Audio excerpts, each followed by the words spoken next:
أعوذ بالله من الشيطان الرجيم. بسم الله الرحمن الرحيم. رب اشرح لي صدري ويسر لي أمري واحلل عقدة من لساني يفقه قولي.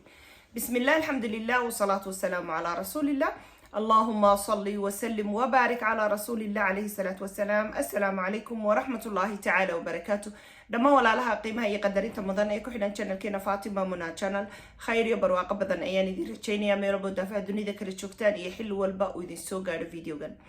طبعا ولا ليال سفر أيام كتشري ودنكي أيام كسر نقضي الحمد لله رب العالمين آديات أيام وفي عنها هاي إن واحد ذكر على جليني مدة بدن أيام يوتيوب كم قناة يدور دور عشان سفر كتشري هذا الدال كي سفر كا إن واسك جرا كرتان سفر دير أو مارتي لو معلومات قاعدنا يا هبين يو ماركتي سبحنا مدي سيد دنبي إلا برقدي إلا ظهر كي أتقولي سو قاري سيد أو طبعا سفر دير هذا دور عشاء دنبي تعب كيس يدال كيس يتكسو كبسنة سيد وقياسا كرتان إن هدنا هو يلي هاي وهوشي هو يدا أيد زيادة أي ستة الحمد لله رب العالمين مركا ولا ليال إن وانا ذكرها اللي قلنا وحا هل كان أنا يكسو قد بنيا قصة رنتي قصة قلبي قتابة نيسا إن قصة التاني وحا كان عليه سعودي عربية إن قفك بني آدم كي مركا نودن كي صدقنين وحا كدعا دولي بدن أيا كدعا إن وحا كدعا قميسي بدن أيا كدعا وحا كدعا حق درا بدن أيا كدعا وحا كدعا حد قدب بدن قصدتان وفهمي دونتان وحا aan ka hadlayo iyo sababtan caynka weyn markaan qisada idin ka dhaco Saudi Arabia waxa ku noolaa nin Sacuudiya oo magaciisa la yiraahdo Rashid asalkiisu waxa uu u dhashay meesha la yiraahdo koonfurta Sacuudiga amba janub Sacuudiya laakiin waxa uu ku noolaa magaalada caasimadda ee Riyadh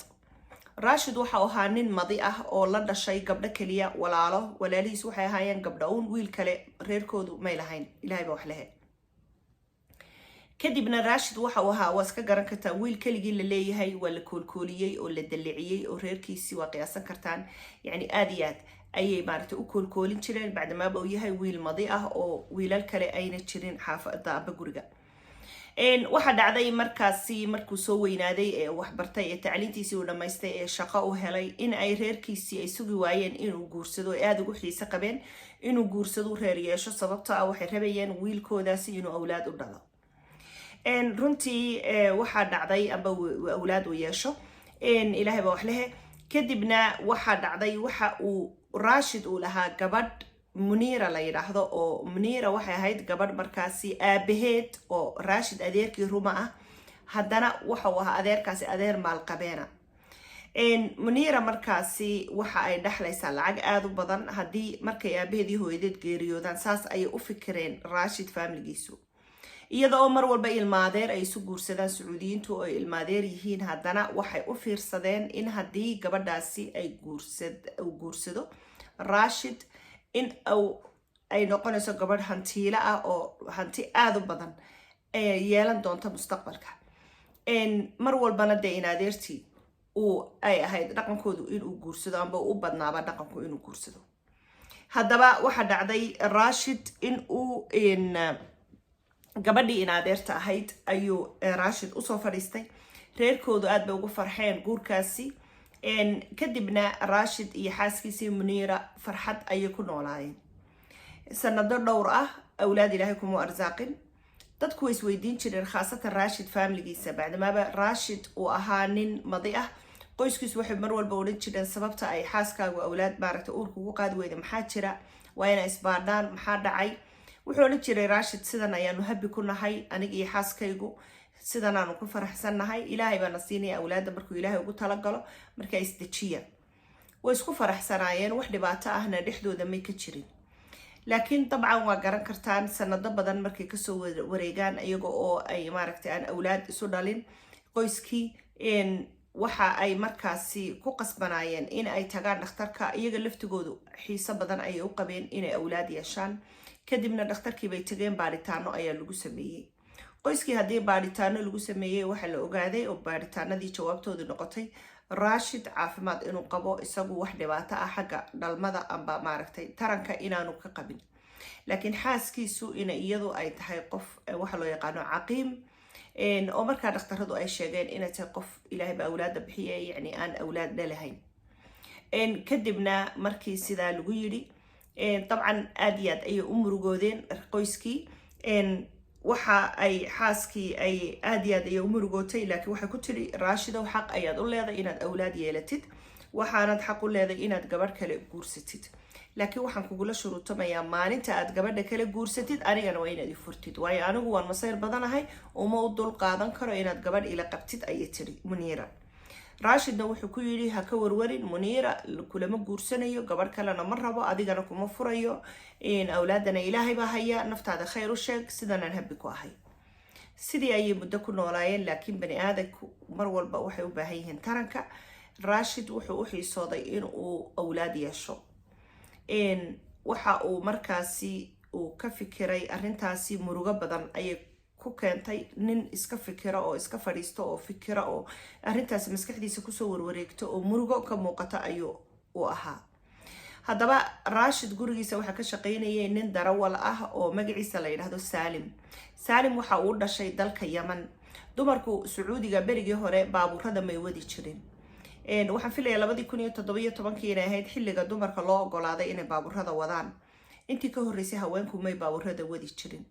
laakiin waxa baabuurada wadi jiray markaasi darawal ayaa ku wadi jiray oo ninka reerkiisa isagu qaadi kari waaye oo mashquul noqda waxa uu qaban jiray nin darawal ah oo shaqaale ah oo u shaqeeya reerka oo marka xaaska iyo caruurta u qaada marka reerkan Muniira waxa darawal u ahaa nin Yemaniya ninka Yemaniga ah Muniira ayuu ka amar qaadan jiray oo maaragtay Ilaahay ba amarka laga qaatay oo de wadi jiray meeshay rabto ayuu gaariga u ku geyn jiray waxaanu ka deganaa guriga dhinaca qol darawalku leeyahay oo guriga ka baxsan oo mulxaq ay yiraahdaan ayuu deganaa ninkani laakiin Yemaniya oo Arab ah oo maxay ahayd dhaqanka tabcan ninkani Januub Suudaan kulaha Januub Sacuudiya ayuu ka yimi Raashidna Januub Sacuudiya xuduud ay leeyihiin maaragtay Yemen marka waa dad maaragtay dhaqan yaqaana magaranaysa lahjadoodu isu dhow yihiin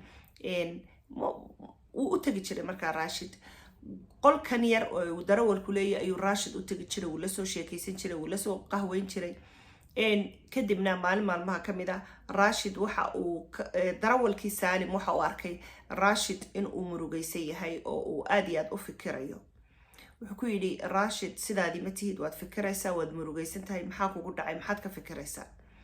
wuxuu yiri Salimow waa fikirayaa sababtoo ah xaaskaygu awlaad ma dhalaysa ayaana lagu yiri aniguna intaas oo sanadood ayaanu guri lahayn waxaan rabaa inaan maaragtay aan reer yeesho oo aan caruur yeesho maaragtay ayaan ka fikiraya marka arintaas ka murugaysanay xaaskayguna ifur bay tiraahdaa gabadh kale guursatid marka arintaas ka murugaysanahay haddaba waxa jirtay in uu Salim uu oran jiray gabadh walaashay oo wadankii joogta ayaan ka warwarsan oo inaan yara waliba oo teenager dabadeetana Raashid ayaa arinta xasuustay wuxuu ku yiri walaashaadii aad oran jirtay waan ka warwarsanahay ka waran haddaad soo kaxaysid oo halkan keentid oo aniga isiisid oo aan guursado wuxuu yiri Raashid laakiin walaashay way yar tahay wuxuu yiri dib ma laha kulay way guursan lahayd adiguna wuxuu ku yiri haya 40 jir baa tahay dib ma laha buu yiri niyahow gabadha walaashaaya isii adiga fasax baan ku siinayaa wadankaagii tag Yemen walaashaas ka dhaadhici haday i ogolaato walaasha isii aan guursado kadibna walaasha soo kaxee walaasha halkan Sacuudiga ku noolaato adiguna wadiga ka warwareey marka agtaada ay joogaysaa oo de meel wadan ay ku wada noolaanaysan amba magaalo ay ku wada noolaanaysan anna waan qabaya adiguna wad ka warwar la'aanaysaa walaasha طبعا Salim nin wax diidi kara ma aha waa qiyaasan kartaa ninka uu u shaqeeyo qaamadiisii iyo shaqadiisii iyo sharcigiisiiba Ilaahay ka soko ay ku xidhan yihiin nin markaa diidi kara oo awood wax ku diidi karo Salim kan Yemaniga ee darawalka ma haysto hayeeshe wuxuu yiri bal wadankii baan tagaya walaashay baan la hadlaya haday ku ogolaato dee waan soo kaxayn waaye buu yiri saasi ku heshiiyay labadii nin Muniira Raashid xaaskiisii طبعا arinta waxba kuma oga kadib Salim ayaa fasaxi maaragtay inuu u baxo damcay oo Yemen uu tago Raashid xaaskiisii buu u yimi Muniira wuxuu ku yiri ninka darawalkaaga ah ee Salim waxa uu raba wadankiisii Yemen inuu tago oo reerkiisii uu soo booqdo marka walaalay fasax baan siiyay Muniira way xanaaqday maxaad fasax u siisay darawalka waan u baahanahay imu sheegin maxaa dhacay xagu tagayaa muxuu tagayaa waxaasay tiri wuxuu yidhi ninkan xaq buu leeyahay waddankiisi buu tagaya reerkiisi buu tagaya wuu iska soo noqon doonaa wax dhibaato ma jirto anna waan fasaxay waa kaasa saa ku ogow Muniira waaye bay tiri saalimkii yamaniga ahaa waddankiisii ayuu tagay saalim hadduu waddankiisii tagay walaashii yarayd ayuu ku yidhi nin 40 jir oo Sacuudi ayaan ku siinaya oo waliba reer leh dabcan gabadhii yarayd way diiday laakiin wuu qanciyay saalim walaashii wuu qanciyay micno ma laha walaalo ma garanaysaa isoo raac ninkaasaan ku siinaya runtii way ogolaatay markii dambe ambase waa la qasbay oo dee way xuriyad badan wax ku diidaba ma lahayn tii yarayd waa la soo kaxeeyay ninkii ayaa loo guuriyay ninkii hadii loo guuriyay waxa uu dejistay guri kale oo ka fog guriga Muniira Rashid labadii xaas ayuu isku qabay laakiin dabcan nin reer kale yeeshay weeyaan Muniira way dareentay waxay dareentay odageedu waqtigii uu ku yiman jiray shaqada kaga soo ruuxi jiray inaanu joogin marka qaar inuu dhaxo marka qaar inuu saacado badan maqnaado way shakiday arrintaana dumarku aad iyo aad ay ugu fiirsadaano haddii talaabadii hore wax ka yara bedelmo markiiba raadaaladooda maskaxda raadaalka maskaxdu markii uu shaqeeya marka waxay tiri waxba isbedelaynayo hawse wuxuu jiraan Rashid wuxuu yidhi waxa ma jiraan waan shaqeeyaa mashquul baanay shaqadiiba mashquul ku ahay bla bla wax noocaas ah calaayi xaal waxa ku tiri markii dambe war runta ii sheego miyaad guursatay ilayadu tay ka shakisantay waa taas dabadeetana waxa uu ku yidhi ma run baad rabtaa mise been maya runtaa rabaa haddaba waan guursaday oo gabadh ayaan guursaday gabadhu waa tuma xageed ka keentay gabadha goormaad guursatay gabadh yamaniyada ayaan guursaday oo Saalim walaashi ah Saalimka darawalka ku ah walaashi markii bay Muniira nacday oo isaniftay horta ninkii darawalka ahaa ee Rashid Rashid ninkii darawalka ahaa ee Saalim baan ka wadaa Saalim walaashi baan guursaday oo isiiyay marka gabadha yamaniyada ah ayaan guursaday طبعا Muniira qaylo iyo xanaaq iyo oohin iyo dhibaato ay halkii ka bilowday waayo aad bay u jecleyd odageeda Rashid aadna u masayr badnayd haddaba markay halkii masayrkii iyo qayladii ay bilowday gabadha la yiraahdo Muniira waxa dhacday markaasi in ay dhacday inay ninka la yiraahdo Rashid uu xaaskiisii ku sasabay arrin halis ah wuxuu yidhi gabadhan ilmo uun ayaan ka dhalaya wax kale kama rabo isdeji adiga xaaskaygii weynayd ah runtii hadalkaasi waa khalad oo waxa haboonayd inuu yiraahdo gabadhan maaragtay yani waan guursaday adiga iyadu xuquuq siman ayaa igu leedihiin adigana xuquuqdaada waan ka soo baxaya iyadana xuquuqdeeda waan ka soo baxaya laakiin waxa uu yidhi ilmaha kaliya ayaan u guursaday taasi dhiiranaan ayay keentay inay dulmido gabadha Muniira gabadha yar waxa la yiraahdaa Rifca waxay tiri markaasi Muniira hadday sidaa tahay oo aad leedahay ilmo uun ayaan gabadha u guursaday hadda markay dhasho ilmaha iyaga soo qaad iyadana mustaafir waddankeeda ku celi Rashid halku oran lahaa walaalay xaaskaygii labaad weeyaan gabadhaasi mana mustaafirinaya ilmahana way korsanaysaa ilmaheeda xuquuqdeedana gabadha ma dulminayo adigana kuma dulminayo labadiina waa isla kin qabaya shaytaanka iska naar intuu oran lahaa ayuu wuxuu yidhi waa yahay saasan samayn doonaa ilmaha waan ku siinayaa ha umusho isdeji adigu isagoo markaa ka wada inuu iyada dejiyo uun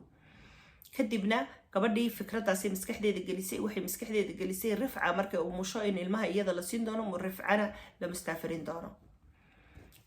waxa dhacday markaasi uurkii inay dhamaysatay inantii yarayd ee Rifca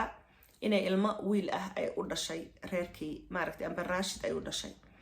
Rashid ilmihii wiilka markuu dhalay amba loo dhalay waxa magaciisa loo bixiyay Khalid yare iyo hooyadii inantii yarayd ee Rifca aad iyo aad ay ugu farxeen qoyskii uu u dhashay amba ka dhashay Rashid sababta Rashid waa nin madi ah hablihii walaalihii hooyadii iyo aabihii aad bay u soo dhaweeyeen Rifca bacdamaaba wiilkii ay u dhashay wiilkoodii madiga ahaa waxa dhacday markaasi inay masayrkeedii sii bato Muniira oo dareento qoyskan iyada ay maaragtay adeerka ruma u ah maadeerka ruma ay yihiin in ay ka raaceen oo ay ka jeclaadeen xaaskii yamaniyada ahayd ee ajnabiyada ahayd bacdamaaba ay wiilka u dhashay wiilkoodii madiga ahaa oo iyadii koolkoolinayaan booqanayaan u tagayaan soo dhaweynayaan laakiin iyada daniya muraad laga lahayn oo aan cidi u imanayn oo sidii hore loogu xidhnayn aad iyo aad ayay Muniira u sii masayrtay masayrkii badnaa ee Muniira ay yeelatay waxa ay keentay inay nacayb badan ay u sii qaado Rifca haddana markaasi gabadhiyo umula ayay haddana ay u timi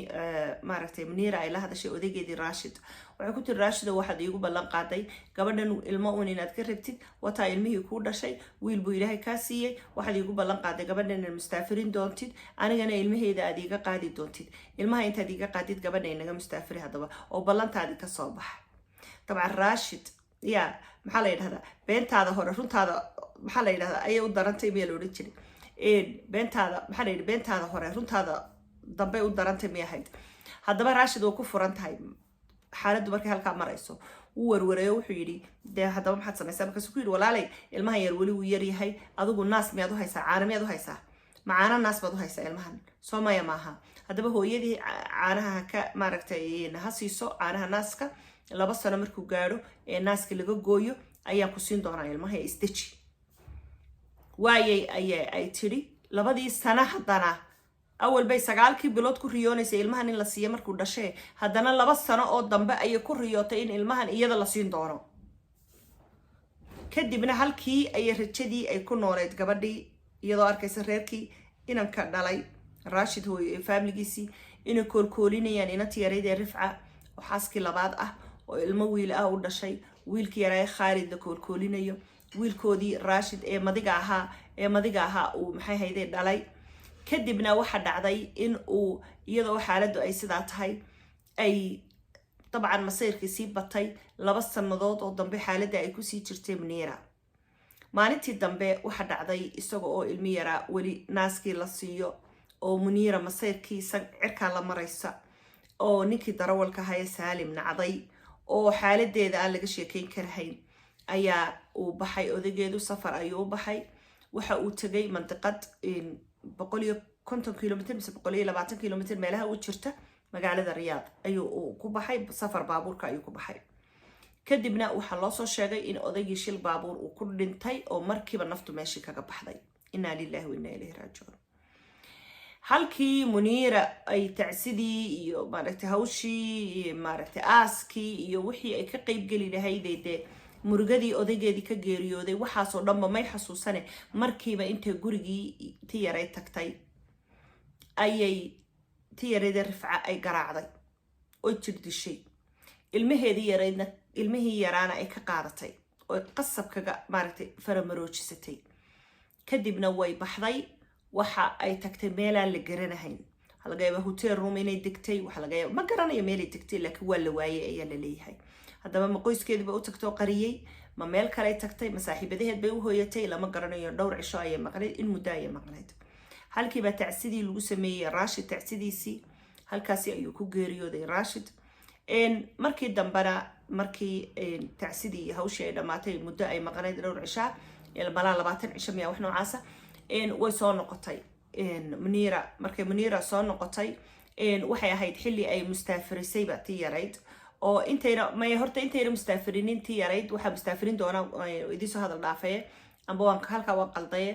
tii yarayd ba dabcan walaalkeed buu soo calaacashay darawalkii Saalim wuxuu yiri walaalay lawyer baan ku qaban lahaa laakiin hanti ma haysto lacag ma haysto aan lawyer kuugu qabto inagu ajnabi baynu nahay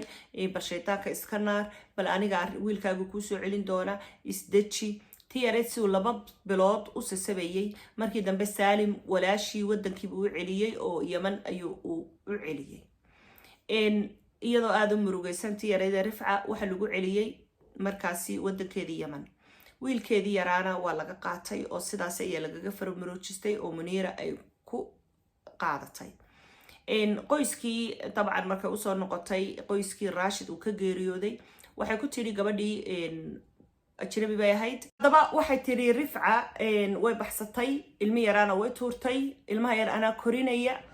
awalba gabadh ajnabiyada ay ahayd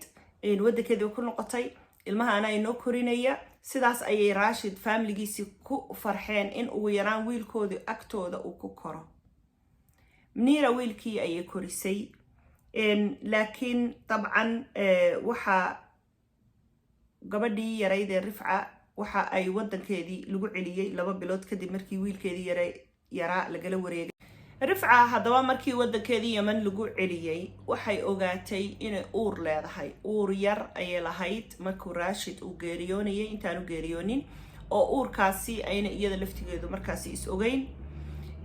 طبعا يمن أي إسكت شوكتي فاملي جيد بإسكالت شوكتي تياري الرفعة أوركي أي سوي نادي قبض أي كل شيء قبضنا يد الشيء راشد فاملي جيسي مرحوم كي راشد الله نحرسته ماركتي قبض شري فاملي جيسي مؤجا قبضنا أور كم بمي أوجين وإلمه مركي يد الشيء مدكدب وحائنات يريد وصوف ريستي رفعة نن متعلن أو يمني أو دكتورة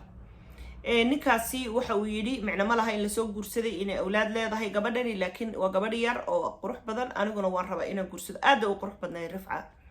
kadibna sidii ayuu ninkii ku guursaday inantii yarayd isaga ayaa koriyay oo waliba magaciisa ayuu ku qoray laakiin say doontaba u dhacday ilmihii yara isaga ayaa koriyay sidii markuu ilmihii uu ku koriyay rifca ninkii doctorka ahaa awlaad ayay u dhashay wiilal iyo gabdhaba leh رفعة وحا وكحيي دالكاسي ماركتي إنجريسكا أبا UK أيو داتشيي بعد ما بيساقو مركة هو تعلينتي سيستاري دكتور أيوها مركة تخصص كيسي أيو كسي سمينيه كدبنا هالكاسي أيو سكدقاي دالشادي وحي قاتين إنجريسكا إساقا إيا قويسكيسا إيا عروتي سوغا halkaasi ay iska deganeed rifca laakiin waxa maalintii ninka isguursanaya waxa ku tiri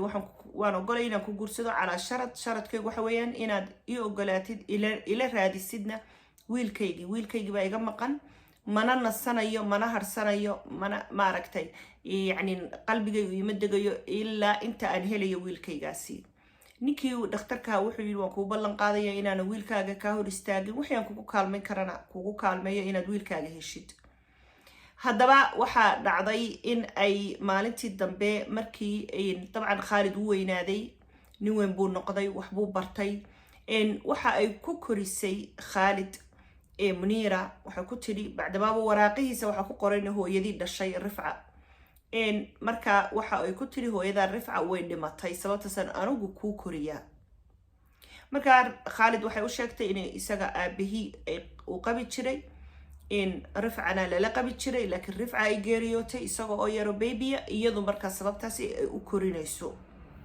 لكن الدبا جرتي الدوين كيسة كميدا أو مركز دورين جرتي هو يدا بقروح بدنيت قروح ده هو يدا بعد كرر عدي تمهان دايرة قروح ده بدن هو يدا بعد كرر عدي هالكن سدن أورين جرتي مركز ده هو يدي وح بنكسن وقشي جرتي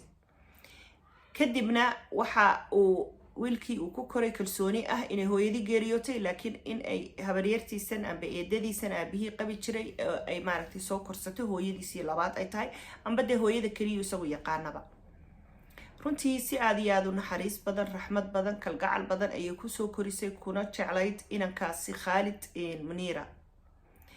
waxa dhacday maalin maalmaha kamida in uu yimi wiil Maxamed la yiraahdo Saudi Arabia isagoo hooyadii ay soo dirtay oo uu soo raadinayo uu markaasi uu raadinayo walaalkii Khalid nin Saudi ayuu weydiiyay wuxuu ku yiri reer saasa nin saas Rashid magaciisa weydiiyay qoyskiisa weydiiyay miyaad garanaysaa hooyadu markaa waxay sii qaadatay sawir uu lahaa taabiciyada aba dhalashada nationality-ga ninkii Rashid oo magiciisa caa'iladiisa informationkiisa warbixintiisa oo dhan ku taalo marka inankii markuu warwareystay ninkii wuxuu ku yiri ninba wuxuu ku yiri waan garanayaa reerkaas qaraabano meel fog ka nahay waan ku soo wareysan doonaa aduu soo wareystay adreeskii uu soo ogaaday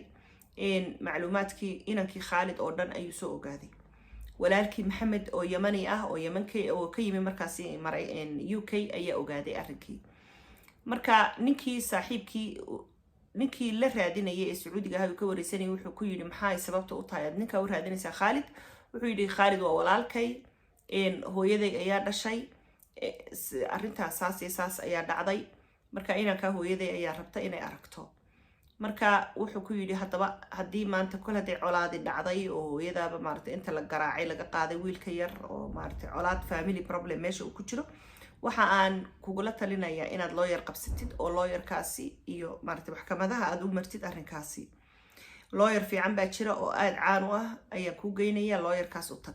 waayo buu yiri inankii Maxamed lawyerkii baa loo geeyay lawyerkii hadii loo geeyay Maxamed lawyerkii waxa uu ku yiri inta colaad iyo dhibaato si badan lahayd lawyerkii baa leh waxaan idin oran lahaa inta maxkamad iyo police arrintu ayna gaarin bal horta si يعني walaaltinima walaalka u kulma oo iskula hadla oo waxa laga yaababa idinkoon u baahan colaad inaad sii kordhisaan oo maxkamadaba isu martaan in aa markaasi heshiis arrintan ku dhamaysan baaba laga yaabaa looyarkii wuxuu yidhi markaa anaa u yeedhaya walaalka looyarkii طبعا سجل maaragtay الأحوال الاجتماعية بالأحوال الشخصية ayuu ka baaray faylalka dawladda uu qofku ka registeraysan yahay meeshuu degan yahay magaciisa wax walba halkaasuu kasoo baaray Khalid kadibna Khalid ayaa uu looyarkii u yeedhay wuxuu ku yidhi looyar saasaan ahay waxaan rabaa inaad ii timaadid Khalid oo yaaban oo leh waa maxay kayskan looyarku igu yeedhay ayaa ninkii looyarkaha u yimi looyarkii wuxuu yidhi case baa jira adiga ku soo galay marka waxaan rabaa inaan waraysi ka qaado maxaad ka qabtaa waxba buu yidhi wuxuu yidhi waa yahay warqadii qalin buu qaaday looyarkii waxa uu maxamedna meesha uu fadhiyaa markaa wuxuu ku yidhi ninkan miyaad garanaysaa maxamed markuu saaw eegay walaalkii Khalid wuxuu yidhi maya ma garanayo Khalid marka waa inanka Sacuudiga ku koray Muniira ay korisay maxamedna waa inanka yimi walaalkii raadinaya ee hooyadii Rifca ay soo dirtay Yamaniyadii Khalid walaalkii markuu sidaa eegay wuxuu yidhi maya ma garanayo ninkan mar labaad eeg maya ma garanayo kadibna waxa lagu yidhi qalin iyo warqad intuu looyarkii qabsaday ayuu wuxuu ku yidhi waxaad ii sheegtaa magacaaga oo dhammaystirsan wuxuu yidhi Khalid Rashid hebel baa la yidhaahdaa okay waxaad ii sheegtaa magaca hooyada ma ii sheegi kartaa ها واحد بقى ملا ونكون شيء كرا يشيك بيد وحي رفعة هبلاية هبل أوكي إن وحلو يجي مركا محمد أذيك مجا ما يشيك كرتا محمد مجا عيسى والشاقي وحي محمد هبل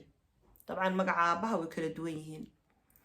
كدي وحلو يجي واي هاي إن مجا هو إذا ما يشيك كرتا محمد وحي رفعة هبلاية هبل خالد ويابي ساسو ياغاي oo ninkan wuxuu leeyahay magacii hooyada markaasuu yiri oo cajiib ba Khalid uu yiri labadeenu hooyooyinkan waaba isku magacay markaasuu yiri hooyada adiga meeday Khalid wuxuu yiri hooyada aan oo yar bay geeriyootay marka eedaday Muniira ay korsatay waxa lagu yiri neeyahow arinku sida aad moodaysid maaha hooyada adigoo yar ayaa laga qaatay hooyada way nooshahay maxay hayday arinku saas moodaysid ma hooyadana way ku raadinaysaa Khalid aad buu xanaaqay wuxuu yiri been ba sheegaysan oo waxba arrintan kama jiro hooyaday naxariista iyo kalgacalkan oo igu soo korisay waxay igu tiri hooyada way dhimatay maxay beenta igu sheegtay ma beenba ma uu khalkhalay horta yarkii waa uu ayagii buu beeneeyay calay xal waxa uu lagu yiri adigu gurigii tag hooyada la hadal hooyaday meeday ku dheh hooyadii buu noqday Muniira wuxuu ku yiri hooyaday meeday Muniira tabcan waxay ku tiri hooyada way dhimatay maxaad ka wadaa wuxuu hooyaday may dhiman runta ii sheeg waxay ku tiri wax run oo kale ma jirto hooyada way dhimatay wuxuu xasuustay eedadii inay oran jirtay wad qurux badantay ee hooyada bad oo eeg tahay eedadiisi buu tagay uu wareystay waxay u sheegtay hooyadii inay maaragtay ku noqotay Yaman oo Muniira ay ka qaadatay hooyadii runtii wiilkii aad iyo aad ayuu arrintaasi uga murugooday laakiin waxa dhacday in uu ogolaaday in uu maaragtay horta wuxuu isiri hubso hooyada hadii ay ka tagtay oo ku nacday maba u baahni inaan barto hooyadaas buu yiri ma u qalantaba inaan barto laakiin bal waan hubsanay arrintaas markuu eedadii la hadlay waxa uu ogaaday in ayna hooyadii tuurin maaragtay in dhibaato ay dhacday oo hooyadii laga qaatay marka adigu almuhiim inankii hooyadii uu ogolaaday inuu la xiriiro hooyadiina uu la xiriiray way u tagay way isbarteen inta kaliya maaha waxa kale ee runtii naxdin kale oo farxad leh ku noqotay inuu ogaaday inuu haysto walaal inan ah oo iyadana hooyadii dhashay aabihiina dhalay intaan u geeriyoonin maartay ay uur hooyadii ay ku la tagtay inantiina sharcigii Sacuudiga ayuu u sameeyay oo ka caawiyay inay dhalashadii magacii loo saxo magacii odaygii kale ee hooyadeed qabay laga tirtiro magacii aabaheed loo qoro sharcigii Sacuudigana la siiyo waliba dhaxalkii aabaheedda la siiyo sidoo kalena waxa uu ku dadaalay bacdamaaba hooyadii Rifca ay aabihii isqabeen xilligii aabihii geeriyooday laakiin Muniira baa dhaxashay iyo isaga طبعا بعدما Muniira ay ka takhalustay Rifca oo ay mustaafirisay iyadoo Rifca xaq u leh dhaxalkii xaaska iyaduna inay ka hesho odaygeedii geeriyooday. marka kii yaraa ee Khalid wuxuu sameeyay hooyadii xaqeedii ayuu siiyay dhaxalka aabihii ay ku lahayd ayuu siiyay.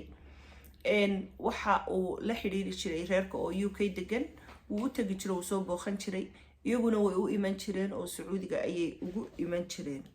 haddaba sidaasi ayay Rifca ku heshay dhaxalkii ay odaygeedii ku lahayd, saasay kula midowday wiilkeedii oo wax walba taasi ka muhiimsan tahay. Rashid saasuu hooyadii iyo walaashii uu ku helay iyo walaalihii kale hooyadii dhashayba. waxa weeyaan xaqa qofka bani'aadamka uu leeyahay muddo dheer xataa haday ku qaadato xaqiisa adduunyo aakhiro meel qof walba xaqiisa uu ku helaya. waxaan se videoga ku bilaabay anigoo leh qofku markaan wadankiisa ku noolayn ciise iyo karaamo iyo sharafna ma yeesho, xadgudub badan iyo dhibaato badanna way soo gaari kartaa. taasi waa wixii Rifca ku dhacay iyadoo ina yara oo wadanka ajnabi ku ah in gabadh muwaadinadii ilmaheedii ka qaadato, iyadii jirdisho, dhibaato intaa lagu geysato, ay ku dhiiranaan kari weyda xitaa inay soo dacweyso oo booliiska iyo maxkamadaha ay u marto, oo walaalkeed ka baqay inuu walaashii garab siiyo isaga oo ka warwaraya shaqadan yar iyo iqaamadan yar iyo dantan yar uu meesha ku haysto. waxa weeyaan runtii qofku karaamo iyo ciise iyo sharaf wuxuu ku leeyahay dalkiisa hooyo. barnaamijkan iyo qisadan halkaasi ayaan ku dhamaynaya.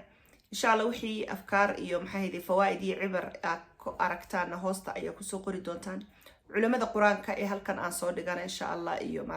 tuitionka online-ka ah ee Key Stage Learning labadaba ka faa'iideysta bixawlillahi wa quwwati. خير يا برواقة بدن أياني دي رجيني وحن دي في أمان الله. استودعتكم الله الذي لا تضيع ودائع، والسلام عليكم ورحمة الله تعالى وبركاته. سبحانك اللهم ربنا وبحمدك، أشهد أن لا إله إلا أنت، أستغفرك وأتوب إليك.